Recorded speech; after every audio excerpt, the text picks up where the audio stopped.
बिस्मिल्लाहिर्रहमानिर्रहीम। अस्सलाम वालेकुम जी। आज मैं आपके लिए लेकर आई हूँ कटिंग के मुख्तलिफ़ तरीके। तो जैसे कि हम लोग देखते हैं अपनी कुकिंग के प्रोग्राम्स में, तो जो हमारे शेफ़ हैं वो बहुत मुश्किल हमें कटिंग का तरीका बताते हैं। मैं आपको अपनी इन वीडियोज़ में बिल्कुल रेगुलर वे से मुख्तलिफ़ सब्ज़ियों की कटिंग बताऊँगी।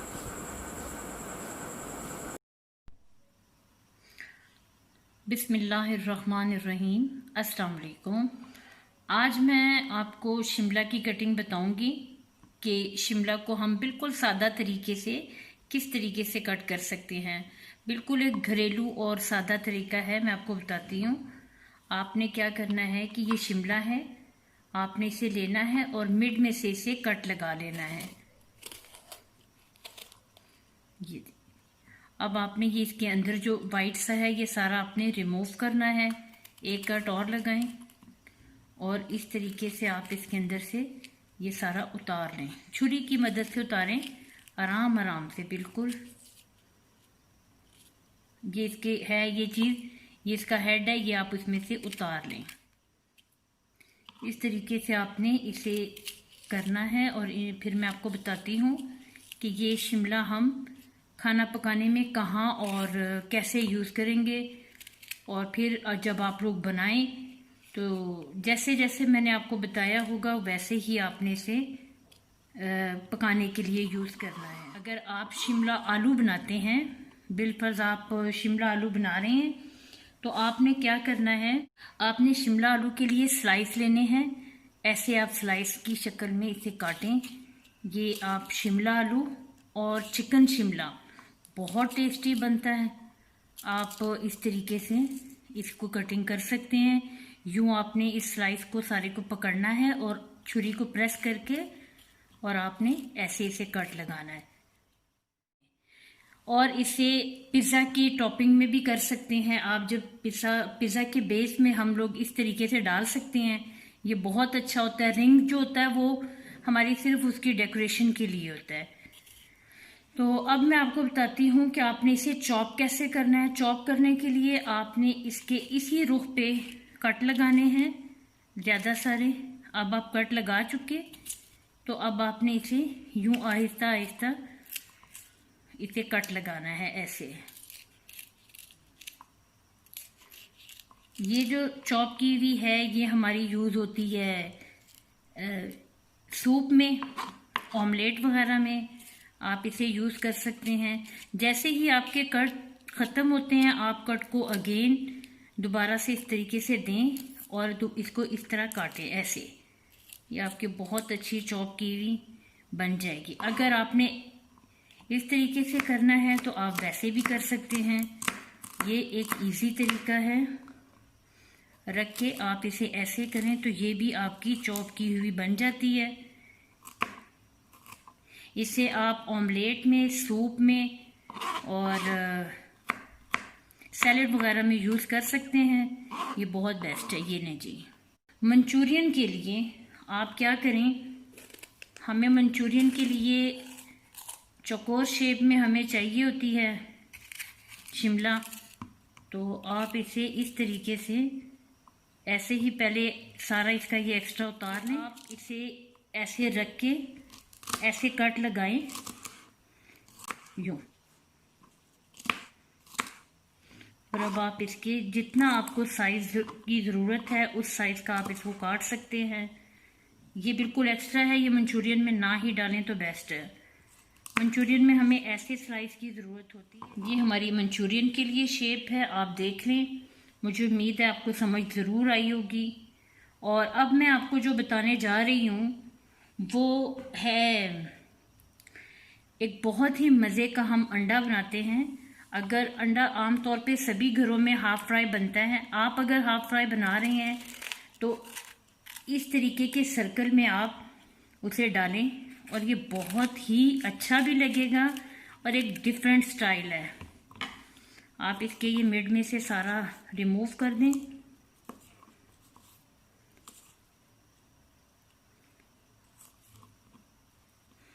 ये देखिए, आप अंडा तोड़ के इसके मिड में डालें। ये हाफ फ्राई अंडा आपका बहुत मज़े का बनेगा और खूबसूरत लगेगा। ये है हमारी पिज़्ज़ा में जिस टाइम हम ऊपर लास्ट में टॉपिंग करते हैं उसकी डेकोरेशन के लिए। तो आप इस तरीके के स्लाइस काट सकती हैं। यूँ आपने शिमला को लेना है और आपने शिमला को इस तरीके से रिंग बना देने हैं। इसका ये सब एक्स्ट्रा बीच में से उतर जाएगा। 4 तरीक़ों से बताई है। ये टॉपिंग में भी आती है, शिमला आलू, शिमला चिकन में, ये सूप में, सैलेड में और चाइनीज़ राइस में। ये मंचूरियन की शेप है, आप देखें। ये आप पिज़्ज़ा की टॉपिंग है और ये इसी रिंग में आप हाफ फ्राई अंडा भी बना सकते हैं। तो पालक का काटना और बनाना खुद एक फ़न है। तो मैं आपको पालक से कोई भी रेसिपी बताने से पहले मैं आपको उसकी कटिंग का तरीका बताऊंगी ताकि आप आसानी से उसे काट सकें। क्योंकि बहुत सारी बच्चियां होती हैं जो पालक को ग्राइंड कर लेती हैं या उसके पत्ते साफ करने में वो फील करती हैं कि ये मुश्किल काम है। तो मैं आपको आज सिखाऊंगी कि हम किस तरीके से पालक को साफ कर सकते हैं और फिर उसकी कटिंग। तो यहाँ पर जो मैंने पालक ली है ये सादी पालक है। पालक की 2 किस्में होती हैं, एक देगी पालक भी होती है। इंशाल्लाह ताला बहुत जल्द आपको देगी पालक भी दिखाऊंगी। तो यहाँ पर जो मैंने पालक ली है वो ये देखें इस तरीके से है। इसके ये पत्ते हैं, इसमें छोटी बड़ी सब होती हैं। तो इसे हम साफ करने का तरीका आपको बताते हैं। सबसे पहले आपने पत्ते को खोल के चेक करना है कि आया पत्ता कहीं से ख़राब तो नहीं। अब ये क्रैक है पर ये ख़राब नहीं है। तो आप इसको इस डंडी से तोड़ सकते हैं और इसी तरीके से आपके पास जो ये बन जाता है एक, इसमें से आप पत्ते उतारते जाएं।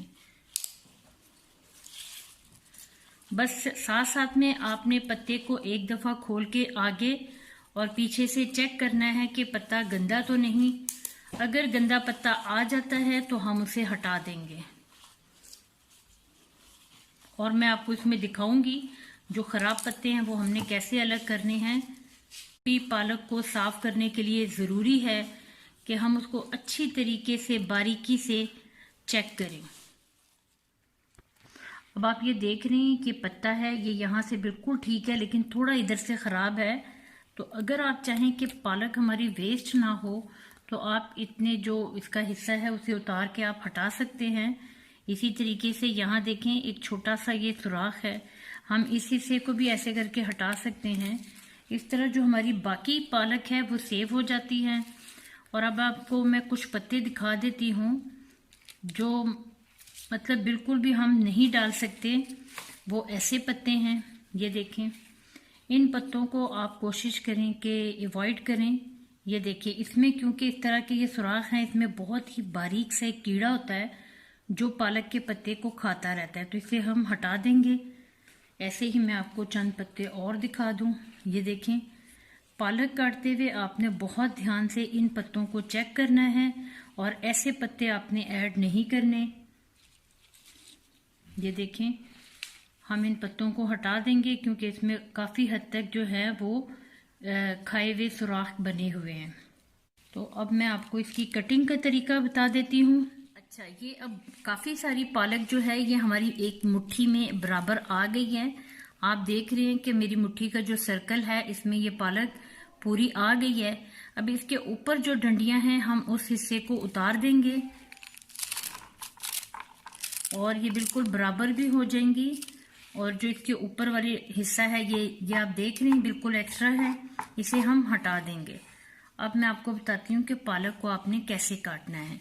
मुट्ठी को आपने दबा के रखना है और छुरी को आपने बिल्कुल इसके किनारे पे रख के आपने प्रेस करना है और आगे की तरफ लाएं। ये देखें, अब एक दफ़ा ये हो गया। इसी तरीके से आप छुरी को वापस,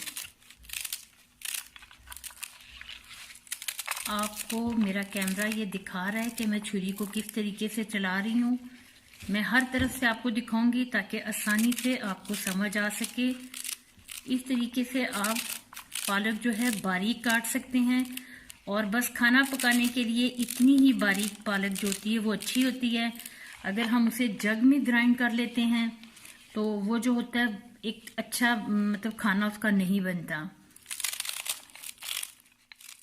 ये देखें, अब ये हमारी मुट्ठी पे ये पालक बराबर हो गई है। हम इसे थोड़ा सा फिर पीछे कर लेंगे और हमने इस फिर छुरी को उसी तरीके से इसके साथ बराबर चलाते रहना है। और पालक की जो बाकी की रेसिपीज हैं वो इंशाल्लाह ताला मैं आपको सिखाऊंगी, जिसमें आलू पालक है, पालक चिकन है, पालक गोश्त है, पालक पनीर है और शलजम पालक है, शलजम पालक गोश्त है। तो ये इंशाल्लाह ताला ये सारे खाने भी हम बना के दिखाएंगे, लेकिन उसके लिए बहुत ज़रूरी है अच्छे तरीके से पालक काटना और धोने का तरीका आना। आपने छुरी को डीपली नहीं लेना, बिल्कुल इसके किनारे पे रखें और जैसे ही आप ऐसे प्रेस करेंगे बहुत ही बारीक सी एक लेयर इसकी उतर जाती है। मुट्ठी की ग्रिप आपने टाइट रखनी है। अगर ये आप ढीला छोड़ देंगे पत्ते खुल जाते हैं, इसे आप टाइट रखें।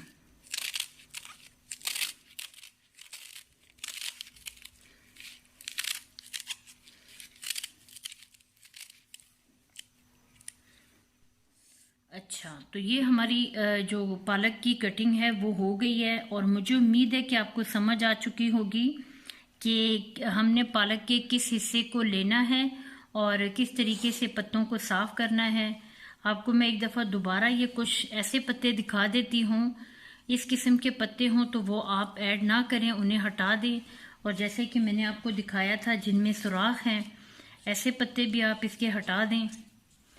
ये देखें, इस तरह की पालक जो है वो ख़राब होती है, तो ये आप हटा सकते हैं। और इस तरह साफ़ सुथरी पालक लेके आप उसे काटें और फिर खाना बनाएं तो खाने का मज़ा भी आता है और दिल में ये इत्मीनान भी होता है कि बिल्कुल साफ़ सुथरी चीज़ है। तो पालक काटने का तरीका आपने देख लिया, इसे ज़रूर समझें। ये करेले हैं जो देसी करेले हैं। करेले दो तरह के मिल जाते हैं बाज़ार से। अब मैं आपको बताती हूँ। आपने सबसे पहले करेले को देखना है, हाथ में करेला साफ़ सुथरा हो। अगर ख़राब है तो उसे आप पहले ही देख लें और हटा दें। अब आपने करेले के ये हेड और टेल जो है ये आपने इसका उतार देना है। अब पीलर की मदद से आप इसे छीलें इस तरीके से। ये छुरी से भी छीला जा सकता है, लेकिन पीलर बहुत इजी तरीका है और बहुत जल्दी से आप मुनासिब लेयर में आप इसे छील सकते हैं। ये आप देखें, इस तरीके से आपने पीलर को चलाना है।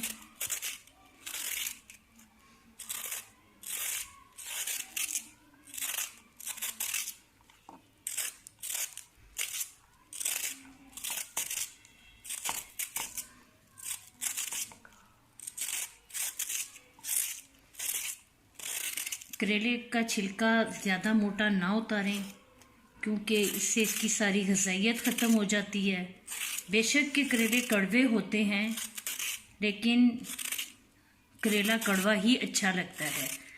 हाँ, अलबत्ता अगर जो लोग कड़वाहट नहीं पसंद करते तो बेशक वो थोड़ा सा वो कर लें, लेकिन आगे पकाने में हम इसकी कड़वाहट को ख़त्म कर सकते हैं। ये एक करेले को मैंने अच्छी तरह से छील दिया है। कोशिश यही करनी है कि आपने करेले को ज़्यादा डीपली नहीं छीलना, ये इसी तरह अच्छा लगता है। अब आप देखें, इसको बीच में से आपने कट लगाना है। करेले भरे हुए भी बनते हैं। भरे हुए करेलों के लिए आप छुरी को यहाँ रखें, यहाँ से नहीं, इस जगह से, और इसे ऐसे कट लगाएं। ये आपने कट लगा लिया है। इससे क्या होता है, ये करेले का समझे एक तरह से पेट चाक हो गया है। ये इस तरीके से अगर आप भरे करेले बना रहे हैं तो इस तरीके से अब पीलर की मदद से ही आप इसके जो अंदर के ये बीज हैं ये आप निकाल सकते हैं। बहुत इजी तरीका है। ये देखें, आप पीलर को ऐसे रखें और यूं करके आप इसे, इसके बीज को इसके इस छिलके से अलग कर सकते हैं।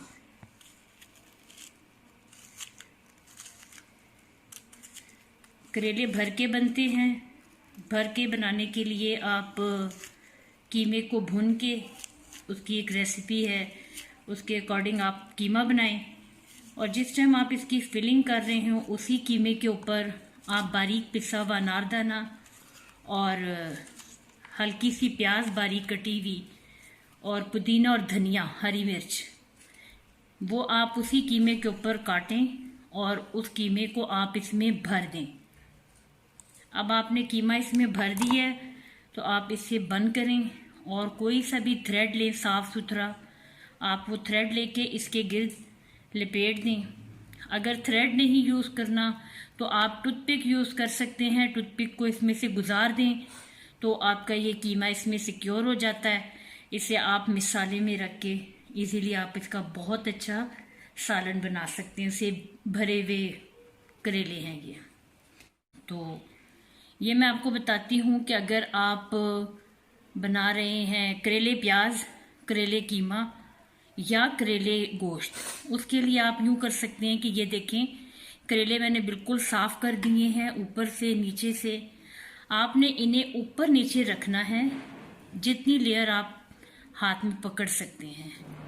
अब आप इसे ऐसे पकड़ के इस तरह छुरी की मदद से यूं इसे काटते जाएं। अब ये आपकी अपनी मर्जी है कि आप करेला कितना मोटा पसंद करते हैं। मतलब मुझे इतना बारीक करेला नहीं पसंद, मैं ज़्यादातर ज़रा मोटे करेले ही पसंद करती हूँ क्योंकि करेले का एक अपना ही टेस्ट है। तो अगर आप बारीक रखना चाहते हैं तो बेशक आप उसकी कटिंग को बारीक रखें, कोई हर्ज नहीं है। इस तरीके से आपने करेलों की कटिंग करनी है और फिर आपने इसे इन 4 चीज़ों के साथ ये करेले पकाए जा सकते हैं। बहुत ही मज़ेदार और बहुत अच्छे। और करेले कड़वे होते हैं बेशक, लेकिन इसका असल जायका जो है वो इसकी कड़वाहट में ही है। अलबत्ता आप जिस टाइम पकाते हैं उस टाइम आप इसे फ्राई करके इसमें दूध डाल के और इस तरीके से आप इसकी कड़वाहट को ख़त्म कर सकते हैं। करेला अगर ख़राब होता है तो ये मैं आपको बता दूं कि करेले के अंदर रेड कलर के बीज निकलेंगे, करेले में लेस होता है। मैंने देखा था अगर मुझे मिल जाता ख़राब करेला तो मैं ज़रूर लेकर आती ताकि मैं आपको दिखाऊं कि ख़राब करेला कैसा होता है। तो लेकिन वो अभी मुझे मिला नहीं सब्ज़ी की शॉप पे। आगे इंशाल्लाह ताला कुकिंग के बीच में भी बता दिया करूँगी, कोई ऐसा मसला नहीं है। अब मैं बता दूं एक बात, करेले आप जब भी बनाएं उसे थोड़ी देर के लिए, थोड़ी देर नहीं बल्कि आप कम से कम 2 घंटे के लिए करेले को नमक लगा के ज़रूर रखें, क्योंकि इससे भी इसके अंदर का जो मौजूद कड़वा पानी होता है वो निकल जाता है और इससे आपके करेले जितने यानी कि कम मिकदार में कड़वाहट रह जाती है इसके बीच। आपने इसमें नमक डालना है और इसे कम से कम आपने 2 घंटे के लिए रख देना है। आपने इस तरीके से नमक डाल के इसे कहीं भी आप धूप में रख दें, ज़्यादा बेस्ट है। धूप में नहीं रखना, आप किचन में ही रख दें ढक के। कम से कम 2 घंटे के बाद आपके ये करेले जो हैं ये पानी छोड़ देंगे। फिर आप धो के और इसे आप इस तरीके से अच्छी तरह ऐसे निचोड़ सकते हैं तो ये करेले का जो कड़वा पानी है वो निकल जाएगा। आज मैं आपके लिए बैंगन की कटिंग लेकर आई हूँ और आपको मैं ये बताऊंगी कि बैंगन के साथ आप क्या कुछ ऐड कर सकते हैं और उसे पका सकते हैं। आप बाज़ार से बैंगन लेने जाएं तो बैंगन 2 किस्म के होते हैं, गोल होते हैं और लंबे बारीक बैंगन भी होते हैं। तो आप ये देखें कि ये बैंगन है, इसकी कटिंग मैं स्टार्ट करने लगी हूँ। इसके ऊपर ये एक आप देख रहे हैं क्राउन सा है जो इसका हेड है। आप इसे सबसे पहले छुरी की मदद से आप इस तरीके से साफ कर दें।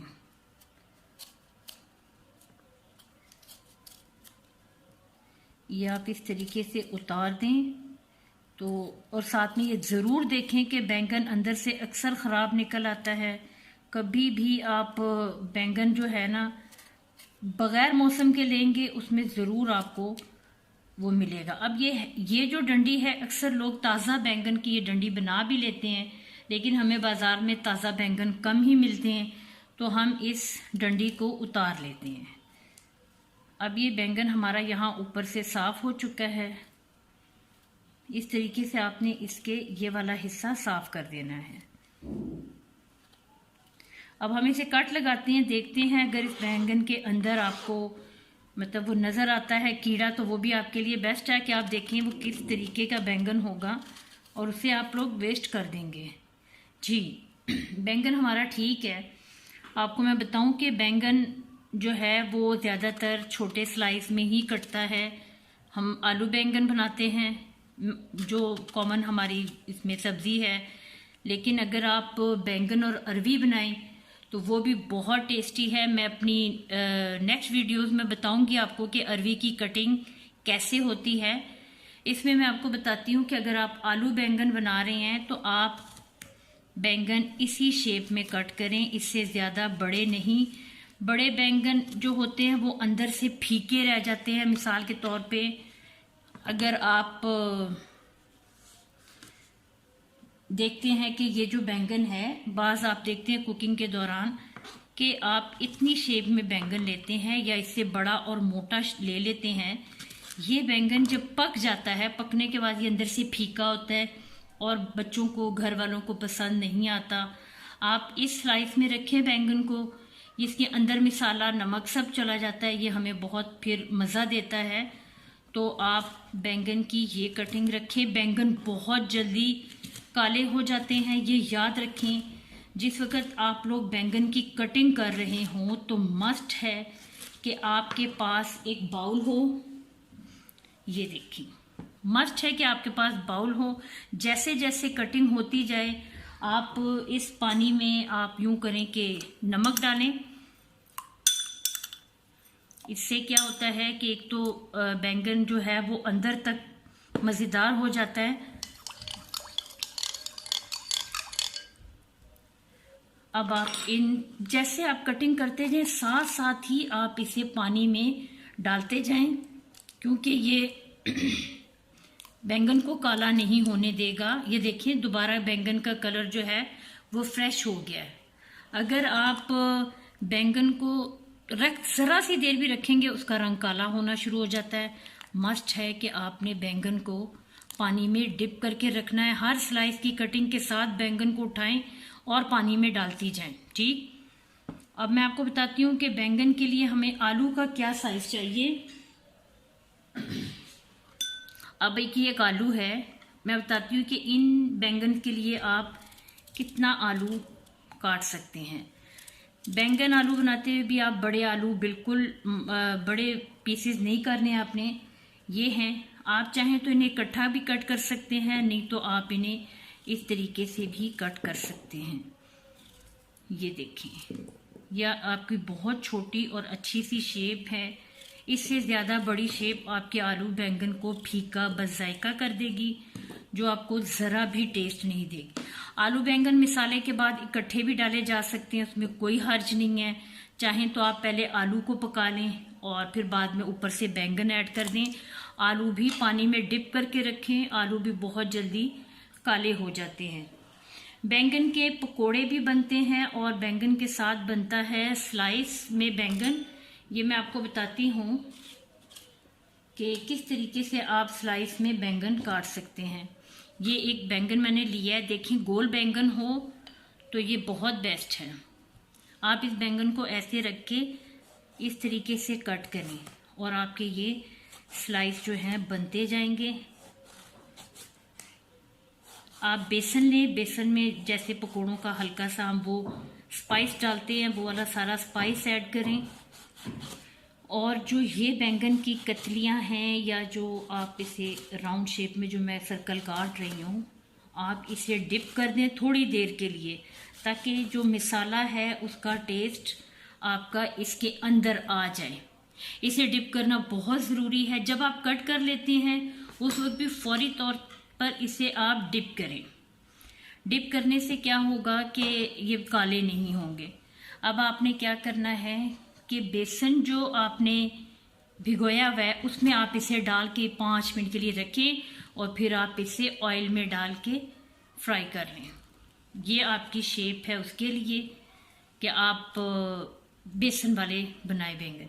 अब मैं आपको बताती हूँ पकोड़ों के लिए अगर आप बैंगन बनाते हैं, आप किसी भी तरह का बैंगन ले लें, उसमें कोई हर्ज नहीं है, क्योंकि हमें बहुत छोटी शेप में पकोड़ों में डालने के लिए वो बैंगन चाहिए। ये है, आप इसे चाहें तो ऐसे स्लाइस में कट कर दें, क्योंकि ये बैंगन जो है उसमें इतनी ख़ास नज़र नहीं आता, सिर्फ ये टेस्ट देता है। ये आप पकोड़ों में ऐड कर सकते हैं इस तरीके से, बारीक बारीक बारीक, जैसा मर्जी आप इसे काट लें, चॉप किया हुआ कर दें, कोई मसला नहीं है। ये आपको सिर्फ क्या होगा कि बेसन में ये उसकी जायका देगा पकोड़ों का, पकोड़ों में बेसन के अपना बैंगन का आपको जायका देगा। ये मैंने आपको बता दिया है। बैंगन 3 तरह से यूज़ हो रहे हैं, स्लाइस में है, आलू बैंगन है और पकोड़ों में डालने के लिए है।